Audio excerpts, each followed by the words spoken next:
Hello everyone, welcome to my first video on this channel. Today I'll tell you a little bit about this project and show you the progress that I made so far.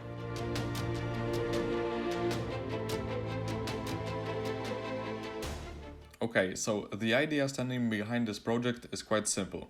Turn this inflatable stand-up paddleboard into an electric board. The board that you see is an Aquamarina Fusion.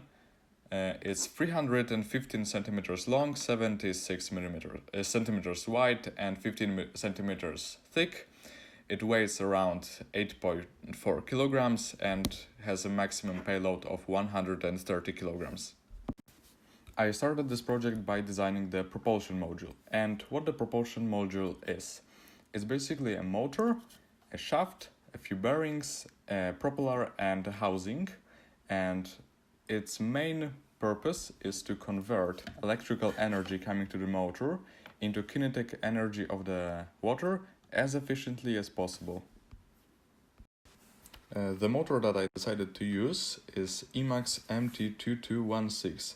It has a maximum operating voltage of 14.8 volts, a maximum power of 216 watts, and it has a kV of 810.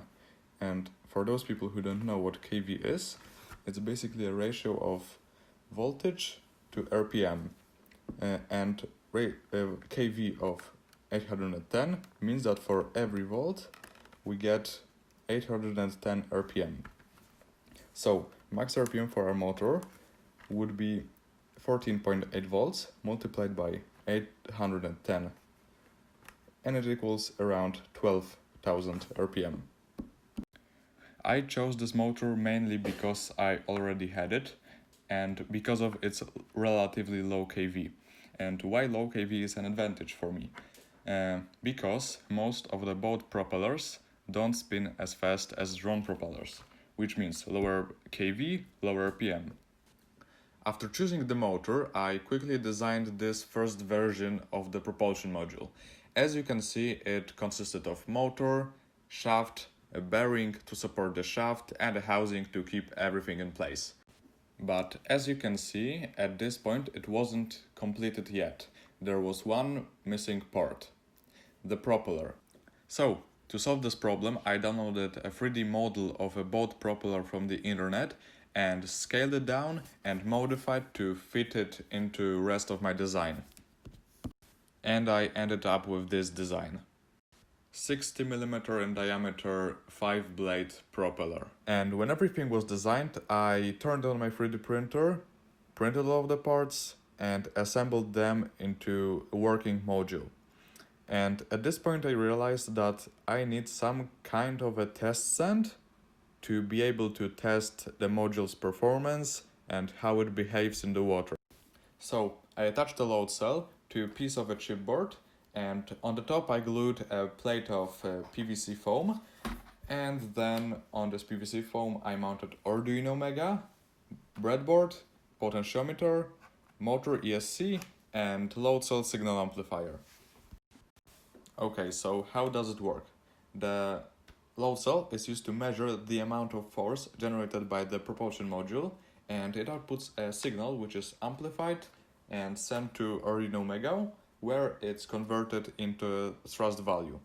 There is also a potentiometer here, which outputs an analog signal, which is also sent to Arduino Mega and used to determine the value of thrust.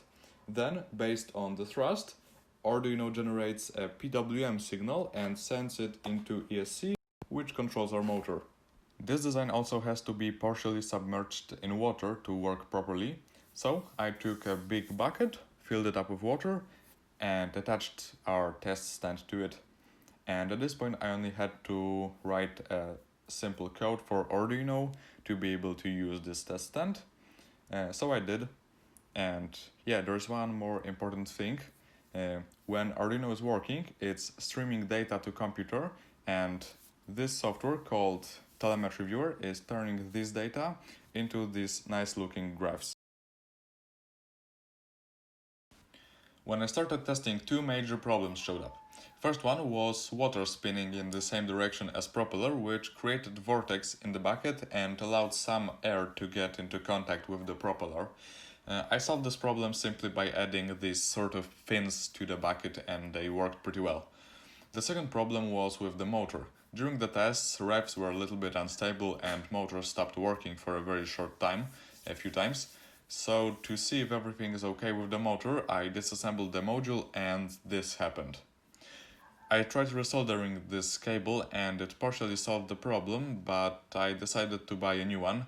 When it arrived, it turned out that it is 3mm higher than previous, although it had the same name. But it wasn't a problem and I just mounted new motor to the module and it worked okay. At this point, I started the process of testing different designs of propellers. I tested propellers with different number of blades, different sizes, and with completely different geometries. So, after testing lots of propellers, I picked up this design because it turned out to be the most efficient one and delivered most thrust. This is 50mm 3-blade propeller with the same blade geometry as I started with.